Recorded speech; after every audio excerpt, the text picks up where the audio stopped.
책 사놓고 다 안 읽어도 된다라는 좋은 명분을 주셨기 때문에 이렇게 책을 살 때에는 똑똑해진 기분을 돈 내고 사는 건 아닌가 하고.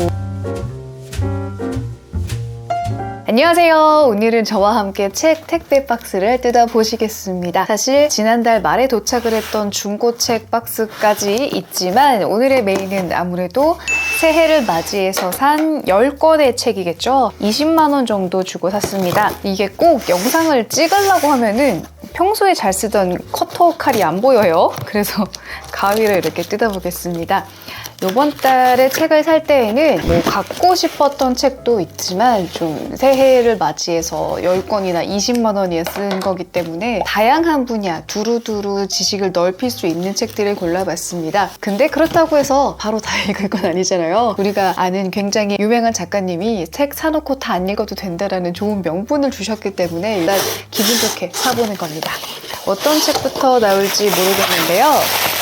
클레어 키건의 So Late in the Day라는 단편 소설집입니다. 진짜 얇죠. 클레어 키건의 그 맡겨진 소녀 포스터가 표지 느낌이 너무 예뻐가지고 여기 어디 있는데 너무 예쁘고 사실 읽어보니까 영어이지만 그렇게까지 못 읽을 정도로 어렵지 않고 문장이 아름답기 때문에 이걸 다 모으고 싶은 거예요. 그래서 이 책도 샀습니다. 그리고 그 다음에 있는 책이 좀 크죠. 영화의 이해라는 책입니다. 이 제목만 봐도 되게 대학교 교양 과목 제목 같죠. 영화의 모든 것이라고 봐야 되는데 교양 과목도 그렇잖아요. 땡땡땡의 이해라고 되어 있으면 결국 기말고사에서 땡땡땡에 대한 모든 것을 암기해서 성적을 받아야 했던 기억이 나는데 영화는 그냥 재미로 보는 거였거든요. 저에게는 그냥 OTT 있으니까 시간 날 때 좀 취향 맞는 거 가끔씩 보는 거였는데 최근에 그 이동진 평론가님 유튜브를 좀 열심히 보고 있어요. 그래가지고 영화가 좋아져서 영화 자체에 대해서 조금 더 알고 보면 다르게 보이지 않을까라는 생각을 해서 컬러의 바닥바닥한 종이에 대학교 강의 교재 같은 것을 샀습니다. 저렴한 책은 아니고 도서관에도 있을 것 같기는 한데 그냥 한번 보고 싶었어요. 교과서 같은 정석적인 책을 한번 보고 싶을 때도 있잖아요. 무려 13판이라고 적혀있는 이 책을 읽으면서 영화에 대해서 한번 조금 알아보도록 하겠습니다. 내가 봤던 영화들도 많아서 굉장히 반갑게 볼 수 있을 것 같습니다.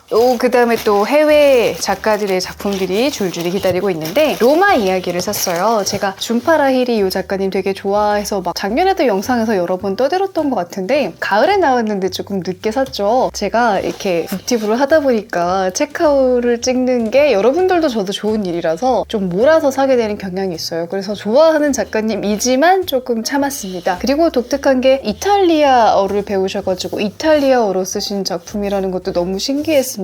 저는 그냥 번역된 한국어로 보겠지만 이탈리아어로 읽거나 영어로 읽으면 어떤 느낌일까 궁금해져요. 이런 외국 작가의 소설을 좋아하게 될수록 외국어를 잘하고 싶다라는 마음이 생깁니다. 번역도 굉장히 잘 하시겠지만 원래 작가가 의도했던 언어대로 그 순수하게 그걸 읽으면 얼마나 더 적확한 것을 느끼고 더 감동적일까 이런 생각을 하게 되잖아요. 제가 이 작가님의 섬세함을 되게 좋아해요. 제가 좋아하는 스타일의 섬세함이라고 해야 될까요? 나는 살아오면서 서러워, 서운해, 서글퍼 라고 밖에 표현을 못했던 감정들을 정확한 것이 느껴지도록 상황을 잘 설계를 해서 딱 보여주고 문장도 간결한 것 같으면서도 참 솔직해서 좋아요. 저는 이 작가님이 보여주는 인간관계 사이에서 느껴지는 각종 서운함들 그런 것들을 섬세하게 보여주는 게 참 좋아해서 이분의 책은 계속해서 찾아볼 것 같습니다. 사실 여기에는 없는데 저 중고책 장바구니에는 이분이 그 옛날에 쓰셨던 중고책들이 장바구니에 담겨 있습니다. 차간 책은 읽으면서 하나둘씩 모으게 될 것 같아요. 그리고 이 책은 저 되게 기대하고 있는 책이에요. 알라딘으로 책 추천받고 교보문고로 책 사는 사람인데 알라딘에서 요 일본 미스터리 분야에서 1위를 하고 있어가지고 기대를 하면서 샀습니다. 에도거 아람포상까지 받았다고 하니까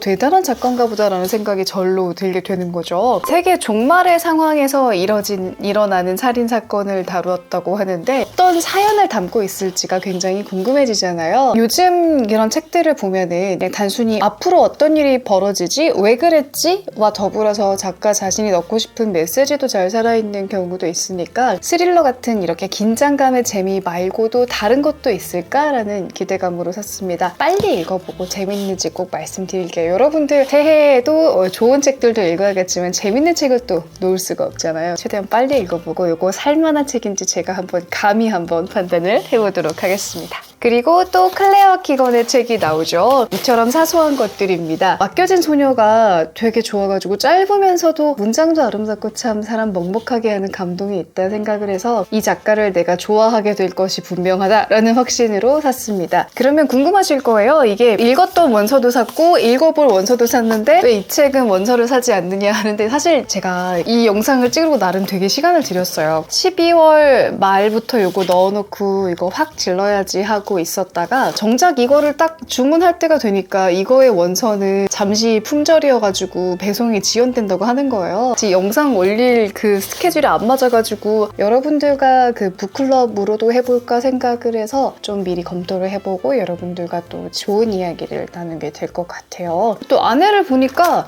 이 글자 뭐 자간 같은 것도 좀 넓고 해가지고 진짜 두께에 비해서 빨리 읽어볼 것 같습니다. 빨리 읽으면 여러분들에게 어쨌는지 월간 독서전개에서 빨리 말씀드릴 수 있어서 좋겠죠. 그리고 또 한번 소설을 소개를 해볼까요? 코맥 메카시의 소설 패신저입니다. 제가 그 로드라는 소설 정말 감명 깊게 읽어가지고 기억나는 작가님인데 작년에 타계하셨을 거예요. 그래서 아쉽다라는 생각이 했는데 이 소설이 이거 패신저랑 또 한 권이 세트로 이제 마지막 걸작이 나왔더라고요. 세트로 사려다가 일단 한 권만 사봤는데 왜냐하면 로드를 너무너무 좋아하고 읽었는데 그분의 다른 소설은 그거랑 좀 다른 느낌이라고 합니다. 굉장히 폭력적인 자극적인 느낌도 강하고 해가지고 그러면은 이분이 과연 로드 같은 그 느낌을 주셨을 것인가, 노인을 위한 나라를 없다 뭐 핏빛자우선 이런 느낌을 주셨을 것인가를 알 수 없기 때문에 세트보다는 일단 한 권을 사봤습니다. 이렇게 두꺼울 줄은 몰랐지만 자, 로드 얘기 계속하게 로드 읽을 때 이게 소설이야 시야 싶을 정도로 정말 문장이 주는 아름다움이 있었는데다가 스토리의 감동도 대단했어요. 제가 기대하는 그것만큼 역시나 좋을지 제 느낌상 요거 한 3월쯤에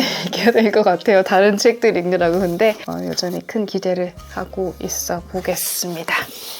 그리고 소설 아닌 책들도 꽤 많이 등장을 하게 될 거예요. 지금 등장하는 책은 지루하면 죽는다라는 책입니다. 이거는 뭐 제1에 관련된 책이라고 봐도 되겠죠. 이제는 글이든 영상이든 콘텐츠라고 함께 묶어서 부를 수 있을 것 같아요. 어떤 것이든 시선을 끄는 이제 썸네일이나 타이틀 같은 것으로 시선을 끈 다음에 사람들에게 흥미롭게 유익하게 이렇게 전달하는 콘텐츠를 구성을 해야 하는데 배울 점이 많지 않을까라고 생각을 해서 샀습니다. 여러분들은 흥미롭게 읽으실 만한 콘텐츠인지는 모르겠는데 저는 어쨌든 어쩌다 보니 콘텐츠 창작자가 되어버렸으므로 한 해 동안 열심히 일해보자는 마음을 담아서 고른 책이고요. 요거는 번영하는 도시, 몰락하는 도시입니다. 도시들의 흥망성쇠를 각각 분석을 해본 내용이라고 하는데요. 시대예보 책에서도 지역 단위로 자신의 정체성을 규정하고 지역 단위 라이프에 대한 미래를 전망하는 내용이 있었기도 했고 저도 그렇게 큰 도시에서 살지 않아도 만족하며 살 수 있겠구나라는 확신으로 이어지는 중이라서 그래서 좀 호기심이 생겨서 골라봤습니다. 이렇게 제목만 얘기하면은 벌써 내가 이 지식을 다 흡수한 것 같잖아요. 근데 사실 그냥 책장에 꽂아놓고 만든 말이죠. 진짜 부끄럽지만 이렇게 책을 살 때에는 똑똑해진 기분을 돈 내고 사는 건 아닌가 하고 반성을 살짝 하면서 그래도 책 소개를 이어가 볼까요? 부끄러우니까 요거는 보보스라는 책입니다. 세이노의 가르침이라는 책에서 이 책이 소개가 되어서 다시 인기를 얻고 있는 책이라고 하는데요. 데이비드 브룩스라는 작가의 소셜 애니멀이라는 책을 한 10년 더 됐나? 그때쯤 나왔을 때 되게 흥미롭게 읽었던 기억이 나서 그 작가의 책이니까 궁금해서 사봤습니다. 부자의 삶이란 이런 것이다 라고 설명이 되어 있던데 부자의 삶이라서 관심이 있다기보다는 요즘 사람들이 열광했던 자기계발서에서 소개했던 부자의 개념, 지금 한국 사람들의 많은 사람들이 생각하는 이상적인 부자는 어떤 것일까를 찾아볼 수 있지 않을까라는 기대감으로 샀습니다. 단순히 돈 많은 사람이 아니라 어떠한 부자가 되고 싶은가의 어떤 욕망을 읽어낼 수 있을까 싶은데 그냥 딱 열어봤는데 이 편집은 제 스타일은 아닌데 굉장히 효율적이군요. 이렇게 여백이 그렇게 크지 않고 글자도 보니까 굉장히 눈에 잘 들어옵니다. 40, 50대 분들 타겟으로 한 건가 싶은 느낌이 들긴 한데 어쨌든 이 작가 그 소셜 애니멀 책 자체가 자체는 나름 흥미로웠던 기억이 있어가지고 까랑 이런 흥미 때문에 사본 책이고요. 그리고 이 책을 어떻게 소개해야 될지 제목부터 참 저랑 안 어울릴 텐데 양자 컴퓨터의 미래입니다. 양자역학과 컴퓨터라니 제가 양자역학에 대한 이야기를 하기는 어려울 것 같은데 이번 달에 책 살 때 새해를 맞이해서 다양한 지식을 추구할 수 있는 책을 골랐다고 말씀드렸잖아요. 내가 제일 어려워하는 두 가지 양자랑 컴퓨터가 섞여 있는 양자 컴퓨터에 대한 책을 샀습니다. 진짜 써있는 말 진짜 뭔지 하나도 모르겠어요. 양자 컴퓨터가 뭔지 모르겠는데 모른다고 할지라도 지금 사람들이 주목하고 있는 핵심 기술이 어떠한 방향이고 또 이것이 어떻게 활용될 수 있는지를 좀 대중적인 그 시각으로 설명해 주실 수 있는 내용이라고 해가지고 기대를 하면서 장바구니에 담았습니다. 제가 출판사 얘기를 잘 안 하는데 그러니까 이런 과학 관련 책은 김영사 책 읽으면 만족도가 높았던 것 같아서 장바구니에 넣었던 이유도 있어요. 제발 제가 이해할 수 있을 만큼의 난이도이기를 바라면서 혹시나 저도 이해를 했다면 여러분 이런 책도 읽어보세요 라고 멋있게 과학책을 호기롭게 추천할 수 있게 되기를 바라는데 열심히 읽어야겠죠. 이미 산 책이 몇 권이야. 책이 2권 남았네요. 이 책은 비올레타라는 소설입니다. 이거는 이 제목 설명보단 사실 이 출판사 때문에 샀는데요. 이 출판사에서 전에 저한테 소설책 한 권 보내주셔서 읽어봤는데 저의 취향이라면 전혀 고르지 않았을 것 같은 책을 보내주셨어요. 그래서 평소에 내가 잘 읽지 않는 분야의 소설을 읽어보고 싶어서 고른 책입니다. 독서 편식을 하지 않기 위해서는 일부러라도 이런 책을 읽어봐야 되잖아요. 되게 긴 시간 배경을 하고 있고 어떤 사람의 마음속을 잘 보여주는 것 같고 되게 낯선 곳이에요. 라틴, 중남미를 배경으로 하고 있더라고요. 대중성이 많지는 않겠지만 그래도 좀 문학적으로 읽을 가치가 있는 작품일 거라는 기대를 하면서 산 책입니다. 아, 이거는 폰트가 작은데 페이지가 많습니다. 저 이번에 왜 이렇게 두꺼운 책을 많이 샀을까요? 아, 과거의 나를 살짝 반성을 하면서 새 책 신간들 산 박스의 마지막을 보여드릴게요. 의존을 배우다라는 책입니다. 이거는 인지장애가 있는 자녀를 키우면서 돌봄에 대해서 쓴 내용이라고 합니다. 보시면 아시겠지만 보통 저의 아주 단순한 일상과는 좀 먼 책들을 많이 샀잖아요. 이것도 그런 생각인데 저도 뭐 갑자기 아프다거나 나이가 들어서 돌봄을 받아야 될 때가 올 수 있잖아요. 그제서야 돌봄이라는 것이 무엇인지를 생각하면 늦은 게 아닐까 생각이 들어서 그래 새해 들어서 좀 생각을 다양하게 할 수 있는 책을 고를 거라면 이런 책도 괜찮겠다 생각을 해서 이렇게 책을 10권을 샀습니다. 으아 떨어지지 마. 그리고 이 책들 보여드렸으니까 빨리 이 중고책도 보여드릴 거예요. 그 외 중고 서점 오프라인에서 보고 주문하는 거 있잖아요. 그걸로 샀는데 며칠 한 1, 2주 묵혔다 보여드리는 겁니다. 일단은 가격 때문에 산 책이 나오는데 다른 책들 다 골라놓고 나서 뭐야 이거 2,200원밖에 안 한다고? 라고 산 세계 미스터리 걸작선입니다. 저 추리소설을 좋아하잖아요. 게다가 걸작선인데다가 2,000원이면 뭐 메가커피보다 싸면은 득템해야 되지 않겠습니까? 그렇게 산 책이고 그리고 이거는 프라하의 소녀시대라는 책입니다. 제가 월간 독서 정리에서 이거 책 재밌게 읽었다고 말씀드렸을 거예요. 여행선언문 여기에서 몇 번 언급된 책이길래 그러면 같은 결로 좀 재밌게 읽을 수 있겠다 싶어가지고 산 책입니다. 요네하라 마리라는 작가님 유명하신 분이라고 하더라고요. 지식과 재미가 결합된 스타일의 글이라고 합니다. 제가 한동안 또 에릭 와이너의 스타일에 빠져 있었는데 이분도 그런 식으로 재밌는 분이실까? 라는 기대감으로 샀습니다. 되게 오래된 책인데요. 이렇게 예쁜 스타일로 세트로 2017년인가 나왔더라고요. 이게 재밌으면 또 세트를 모으게 되지 않을까 하는 생각이 들고 2014년 베스트 얘기할 때 우리는 왜 어른이 되지 못하는가? 라는 책이 아쉬운 면도 있지만 꽤 재밌었던 책이라고 말씀을 드렸어요. 그래서 같은 작가인 파울 페르하이허의 우리는 어떻게 괴물이 되어가는가 라는 이게 좀 더 2015년인가 전에 나왔던 책일 겁니다. 그 같은 작가의 글을 읽어보고 싶어서 이렇게 남았고요.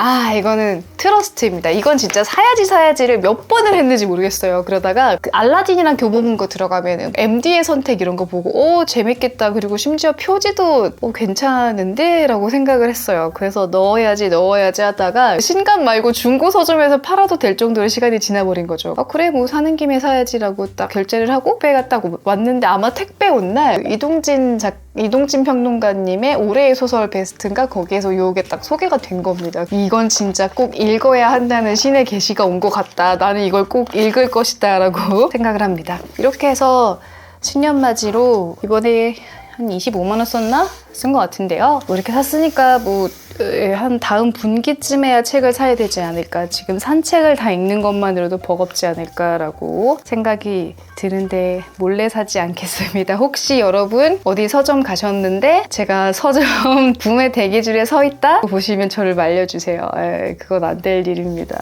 진짜 4월 전까지는 책을 사지 않고 읽고 싶은 게 있으면 도서관으로 보겠습니다. 이걸 다 끝내는 것만으로도 힘들 것 같고 뒤에도 제가 선택해주기를 바라는 책들이 아주 많기 때문에 누구한테 하는 다짐이지? 네, 제 통장에게 하는 다짐이에요. 이번 달에는 좀 다양한 분야의 책을 사보려고 했기 때문에 여러분들이 기대하셨을 너무너무 재밌는 소설은 조금 적을 수도 있겠지만 그래도 월간 독서 정리를 통해서 소설을 읽기에도 좋은 다양하고 넓어지는 지식을 멋있게 소개할 저를 기대를 하면서 오늘 영상은 여기서 마무리를 하겠습니다. 저를 처음 보신 분들은 구독하기 잊지 마시고요. 우리는 자주 만납시다. 안녕.